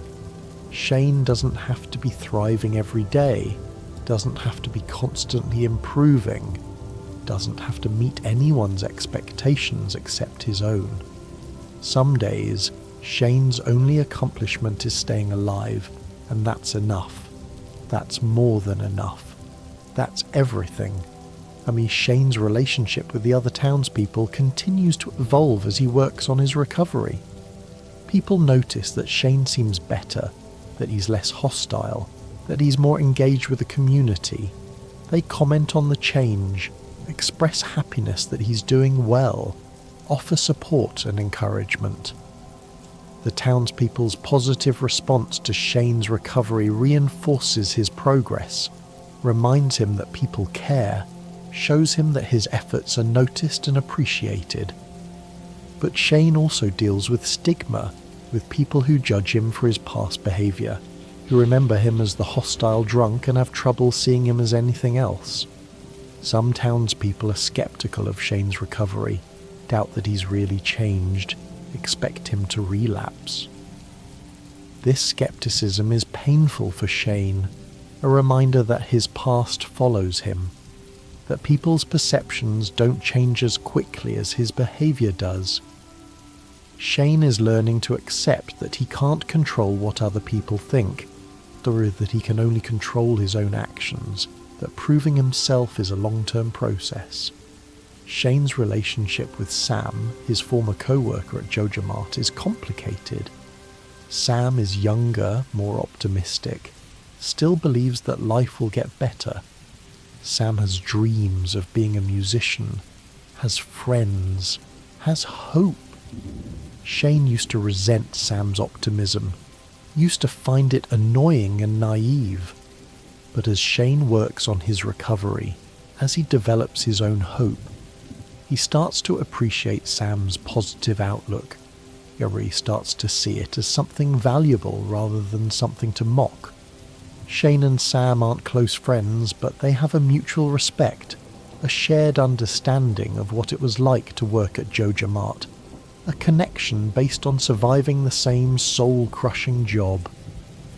Shane's therapy continues to be a crucial part of his recovery. He sees his therapist regularly, works on processing his trauma, develops new coping strategies, explores the roots of his depression and alcoholism. Therapy is hard work, and emotionally exhausting, sometimes painful.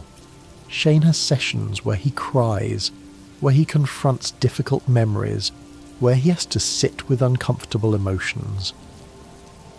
But therapy is also healing, helping Shane understand himself better, helping him develop healthier patterns of thinking and behaving. Shane's therapist uses various approaches: cognitive behavioral therapy to help Shane challenge negative thoughts, mindfulness techniques to help him stay present, the trauma-focused therapy to help him process the loss of his friends and the responsibility of caring for Jazz. Shane learns about the connection between his thoughts, feelings and behaviours, learns how to interrupt negative patterns, learns how to be more compassionate with himself. These skills don't cure Shane's depression, but they give him tools for managing it, for making it more bearable, for functioning better, even on difficult days. Thus, Shane also explores the possibility of medication with his therapist and doctor. Antidepressants can be helpful for managing depression, can make the symptoms more manageable, can give Shane more capacity for doing the work of recovery. Shane is initially resistant to the idea of medication, worried about side effects, worried about being dependent on pills, worried about what it means to need pharmaceutical help. But his therapist helps him understand that medication is a tool, that there's no shame in using it, that the goal is to find what works for Shane's specific situation. Let your breathing become so slow, so quiet, barely existing, just a whisper of life continuing. whether Shane takes medication is a personal choice, one he makes in consultation with his doctor and therapist. If he does take medication, it's not a magic fix, not something that immediately makes everything better. Antidepressants take time to work, require finding the right medication and dosage, come with side effects that need to be managed. But for many people with depression, medication is a crucial part of recovery, making it possible to engage with therapy, to use coping strategies, to function in daily life. Shane's story acknowledges this reality, showing that medication is a valid and often necessary tool for managing mental illness. Shane's story is also about the importance of self-compassion and of learning to treat yourself with kindness rather than judgment. For years, Shane was incredibly harsh with himself, blamed himself for his struggles, thought he was weak and broken and fundamentally flawed. This self-judgment made his depression worse, made recovery harder, made it difficult for Shane to believe that he deserved help or that things could get better.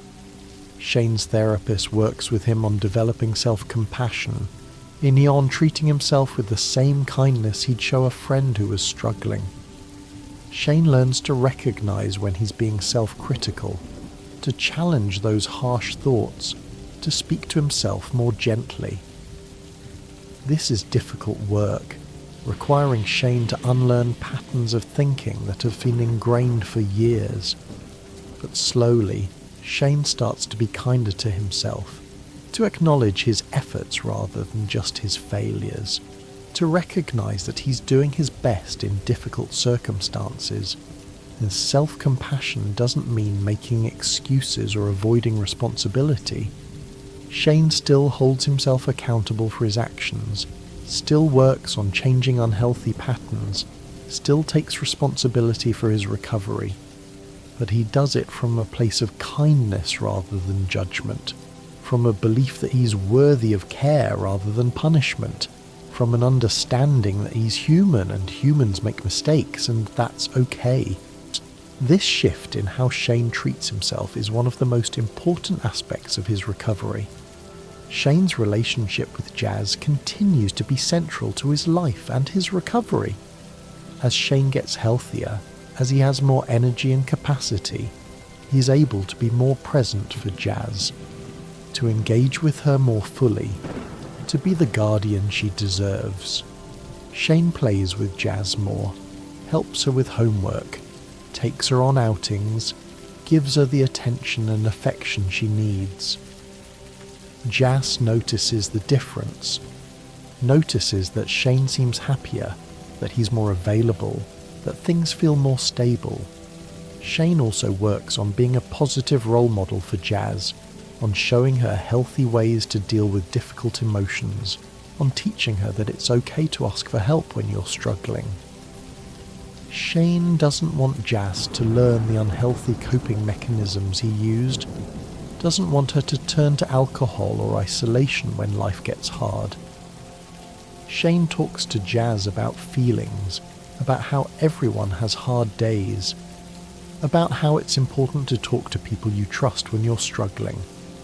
These conversations are age-appropriate, not burdening Jazz with adult problems, but teaching her important lessons about mental health and emotional well-being. Shane's love for Jazz is one of his primary motivations for staying in recovery, for continuing to work on his mental health, even when it's hard. Shane wants to be there for Jazz, wants to see her grow up, wants to be a positive presence in her life. This love doesn't cure Shane's depression, but it gives him a reason to keep fighting, to keep choosing life, to keep doing the work of recovery even on days when he doesn't want to. Shane's story is a reminder that recovery is possible, that things can get better, that there's hope even in the darkest moments. Shane was standing on those cliffs considering suicide, convinced that death was his only option, unable to see any future worth living for. But he reached out for help, started therapy, began the long process of recovery, and now Shane has a life worth living, has reasons to keep going, has hope for the future. Shane's recovery isn't perfect or complete. He still struggles with depression, still has urges to drink, still has bad days. But he's also experiencing joy, love, purpose, connection. Shane has his chickens, his relationship with you, his bond with Jazz, his support group, his therapy. Shane has built a life that feels meaningful. That's worth fighting for. That makes the hard work of recovery worthwhile. Shane's story shows that you don't have to be cured to have a good life, that you can manage mental illness and still experience happiness, that recovery is about learning to live well despite ongoing challenges rather than eliminating those challenges entirely. Shane will always have depression. He'll always be an alcoholic. But he's learning to manage these conditions, to cope with his struggles, to build a life that's good despite the ongoing difficulties. Let your mind empty like a vessel, hollow and still, containing nothing but darkness and peace and rest. Thank you for spending these quiet hours with Shane, for listening to his story, for understanding his struggles. Shane's journey from the hostile, depressed alcoholic standing on the cliffs to the person who's working on recovery, who's building a life, who's finding reasons to keep living, is powerful because it's realistic. Shane doesn't have a dramatic transformation. He doesn't suddenly become a different person.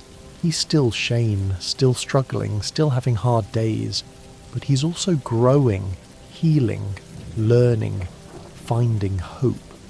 Shane's story teaches us about empathy, about not judging people for their struggles, about understanding that hostility and rudeness often come from pain rather than malice. It teaches us about the importance of mental health care, about how crucial it is for people who are struggling to have access to therapy, support groups, medical care.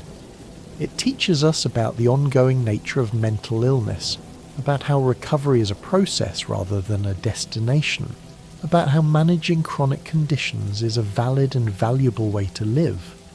If you're someone who struggles with depression or addiction or suicidal thoughts, Shane's story is a reminder that you're not alone, that recovery is possible, that things can get better. It won't be easy, it won't be quick, it won't be a straight line from crisis to healing, but it's possible. Help is available, therapy works, support groups provide community and understanding, medication can make symptoms more manageable. You can build a life worth living, even while dealing with ongoing mental health challenges. If you're someone who loves someone with mental illness, Shane's story is a reminder to be patient, to be supportive, then to understand that you can't fix them, but you can be there for them. It's a reminder that recovery is the person's own work, that you can support without enabling, that loving someone with mental illness means accepting them as they are, while also encouraging them to get help and work on their recovery. Shane's story is ultimately about hope, about the possibility of change, about the power of choosing to keep living even when your brain is telling you that death is the answer. Shane was moments away from jumping off those cliffs, moments away from ending his life. But he chose to reach out for help instead, and that choice changed everything. It didn't immediately make things better, didn't cure his depression or his alcoholism, but it started him on a path toward recovery, toward a life that's worth living, toward hope. Shane's hope is fragile, tentative, easily shaken by bad days and setbacks, but it's real, and it's growing, and it's making a difference in how Shane experiences his life. Shane can imagine a future now, can make plans, can think about possibilities. He has his chickens, his relationship with you, his bond with Jazz, his support group, his therapy. Shane has reasons to keep living, reasons to keep fighting. reasons to choose life even when it's hard. Shane's story shows that survival is enough, that just getting through each day is an accomplishment when you're dealing with depression and alcoholism. Like, Shane doesn't have to be thriving every day, doesn't have to be constantly improving, doesn't have to meet anyone's expectations except his own. Some days, Shane's only accomplishment is staying alive, and that's enough. That's more than enough. That's everything. Sleep now, if you haven't already.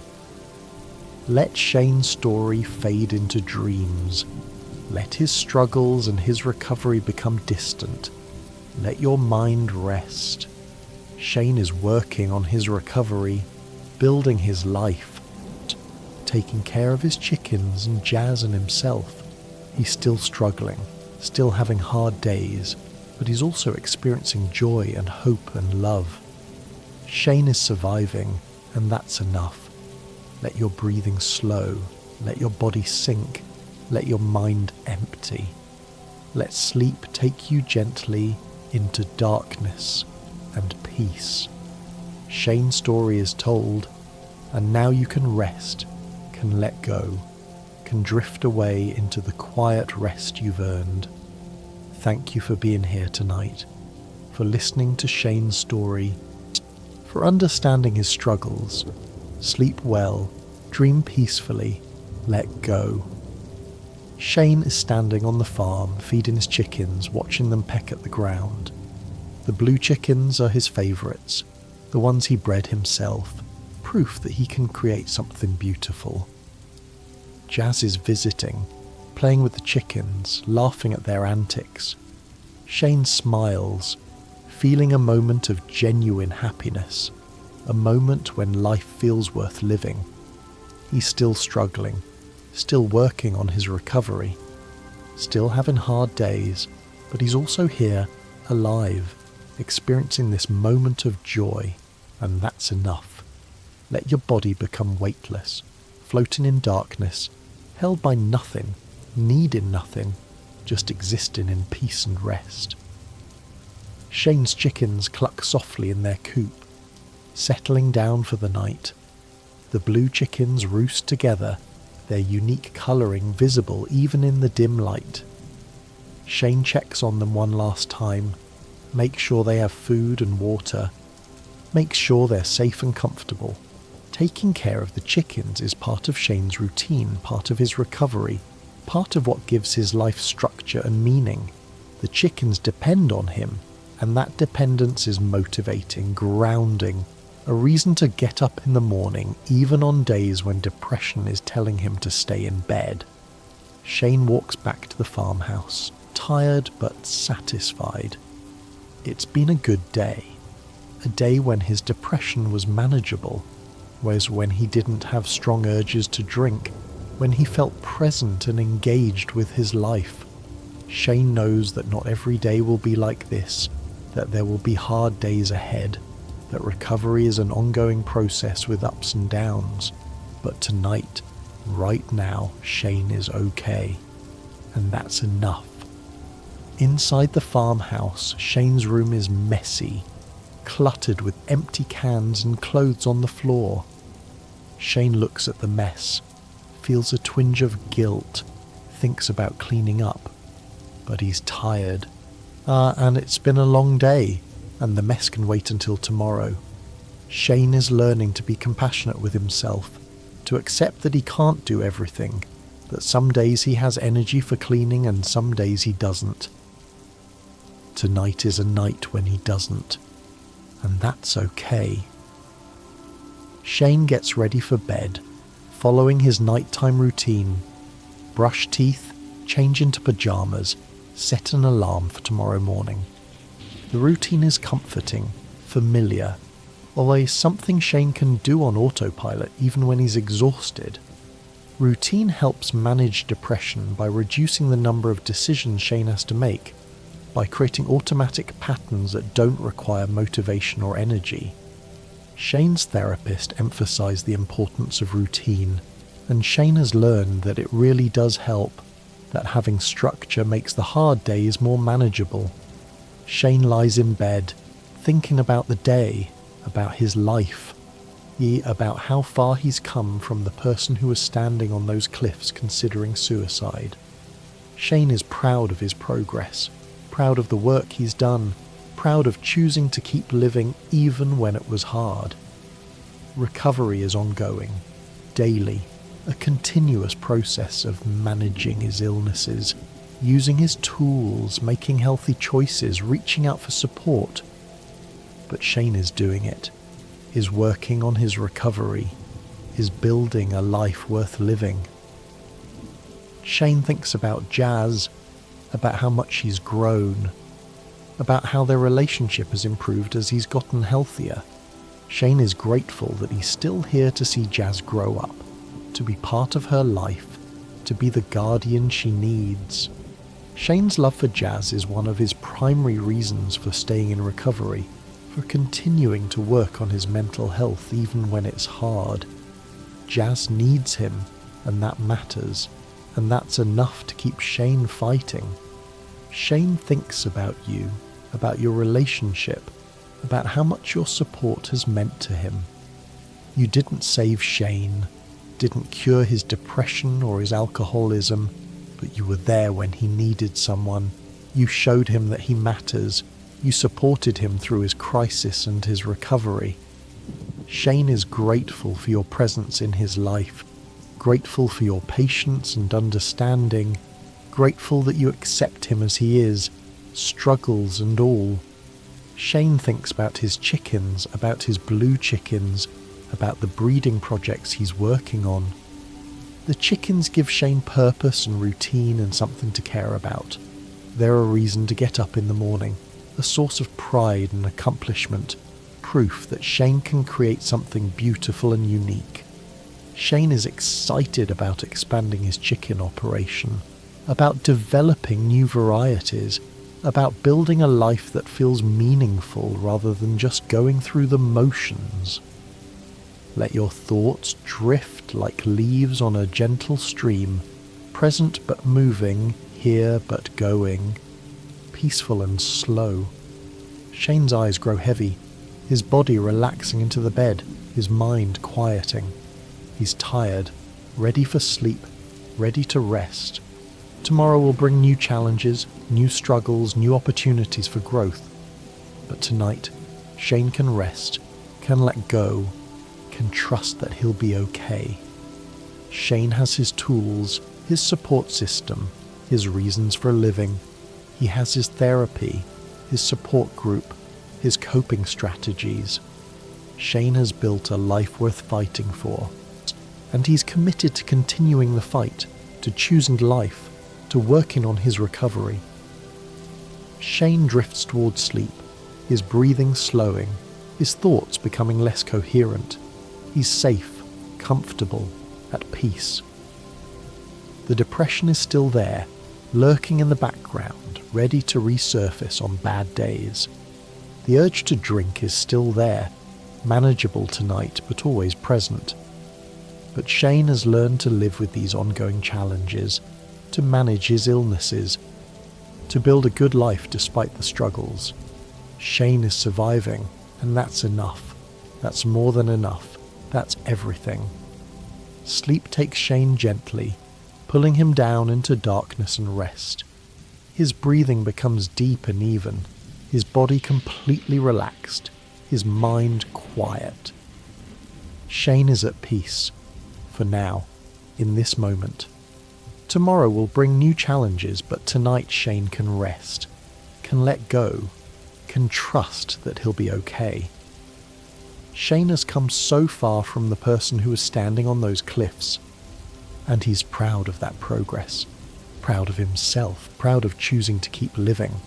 Let your body sink into sleep, gentle and inevitable, like falling into clouds and darkness and peace and rest. The farmhouse is quiet, peaceful, filled with the soft sounds of night. Outside, the chickens are roosting, safe in their coop. The crops are growing in the fields, watered and tended.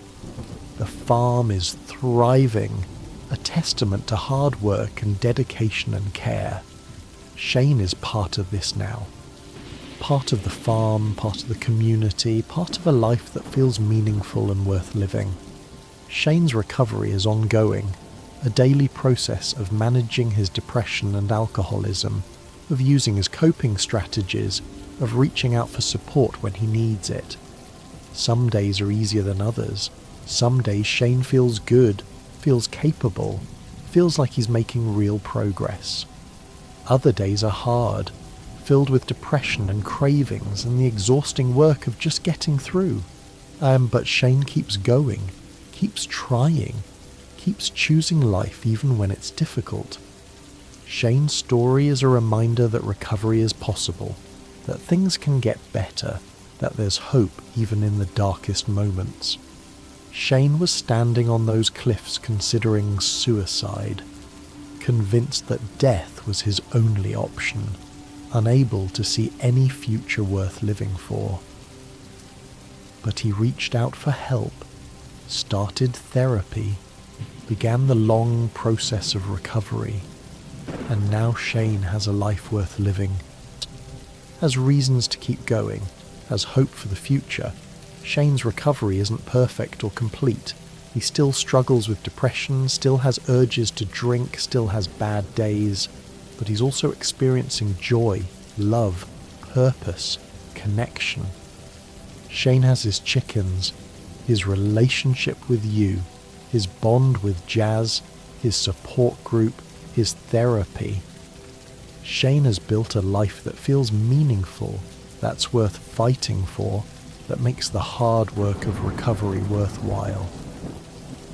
The night deepens, the farmhouse settling into stillness. Shane sleeps peacefully, his breathing deep and even, his body at rest.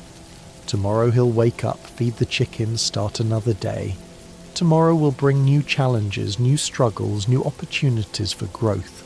But tonight, Shane can rest, can let go, can trust that he'll be okay. Shane's chickens sleep in their coop, the blue chickens roosting together, safe and comfortable. The chickens are Shane's pride and joy. Proof that he can create something beautiful. Proof that he's capable of nurturing and care.